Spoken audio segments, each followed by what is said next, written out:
This is half the price of this. So today we're talking about why is kombucha more expensive? Hi, I'm Emma and I've been brewing kombucha at home and in my business for more than 10 years. Historically, kombucha does have a stigma of being more expensive, and I suppose in relation to soda pops like cola, orangeade and lemonade, it is. But let's delve into the reasons why that might be.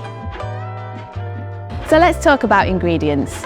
Better tea equals better kombucha, but that comes at a price. And if it costs more, then inevitably that's going to get passed on to the consumer in order for the business to make money. And what do I mean by better tea? I mean big, beautiful, loose leaf tea that you can get from a tea merchant, you can get it from a supermarket.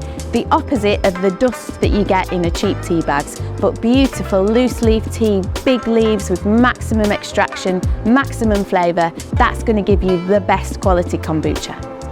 And let's look at the other ingredients, the sugar, the fruit, the herbs, the flavourings. Generally, kombucha is made by smaller producers who place more emphasis on provenance, and again, better ingredients equals cost more money. Following on from the last point, we really need to think about the size of the companies that are making kombucha. Generally, they tend to be much smaller entities, and as you know, you really get cost efficiency and cost savings when you're buying massive amounts. That's what the big soda producers can do. Smaller companies cannot produce that. Again, has to be passed on to the consumer. And just a side note, smaller companies, smaller craft breweries also tend to source ingredients from smaller providers. For example, we source our tea from a tea merchant based in Manchester who sources his tea from farms in India and China. We know the provenance down to which area it comes from, which family have made it. Again, that costs more money. Let's talk about time. Kombucha takes a lot of time and a lot of patience. If you brew kombucha at home, you'll know that. Properly fermented kombucha can take anything up to 4 weeks. So it's not as simple as brewing something very quickly in a giant tank in a day. Does not happen in kombucha fermentation. This is known as tank residency, i.e. the amount of time the liquid is in the tank. And because kombucha fermentation takes a long time, tank residency is really high. So that means you can't get the same amount of throughput in your tanks as you would with a soda that can be made a lot faster. Any soft drink that's produced commercially will have a whole range of quality control measures applied to it, but kombucha is to the max. So we're interested in pH, acidity, alcohol levels to make sure it's below what it needs to be. We're also interested in the other elements of quality control, the tasting, the testing. All of that contributes to adding to the expense of the product. Let's talk about equipment, like these guys behind me. A kombucha production facility needs tanks. We need smaller tanks, we need starter tanks, we need fermentation tanks, we need machines to test the kombucha, we need pumps. There's tons and tons of expenditure on the equipment, and again, that all contributes to the cost of the final product.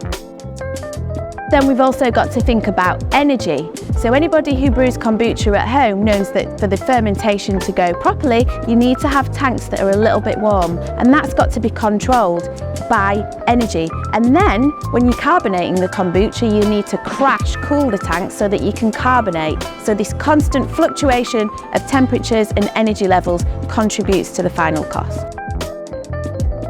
And then packaging. Sometimes I think people have a perception that a can is cheaper than a glass bottle. Actually, that's not the case. A can is actually a little bit more expensive than a glass bottle. Where glass gets more expensive is in the shipping, because you have to have a whole host of cardboard, padding and things like that to protect it, to get it into the post and into your hands at home. And finally, let's talk about PPE. Things like hair nets, beard nets. We're a brewery, there are a lot of beards here. Also shoe covers, wellies, gloves. It's endless, and it has to be changed frequently to be food safe. Again, that's another cost contributing to what's in the glass. Final question, so is it worth buying kombucha, or should you make it at home? Is it cheaper to make it at home?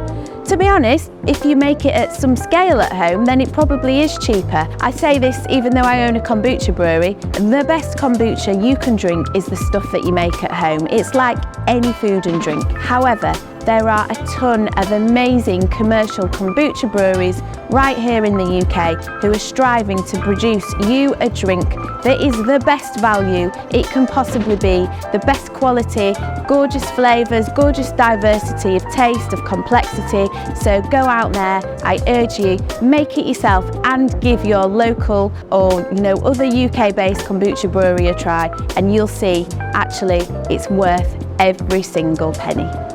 With all the factors that I've outlined, hopefully you can understand why kombucha is a little bit more expensive than a regular soda, but actually you can understand too why it is worth it. And it's not just about taste and flavour, but kombucha is a really super healthy, beautiful option for you to try too. So even after this, if it all seems too expensive and you can't be bothered to make it at home, then check out the code that's popping up on the screen now and you'll be able to get a discount on Hip Hop Kombucha and try it and see what all the expensive fuss is about.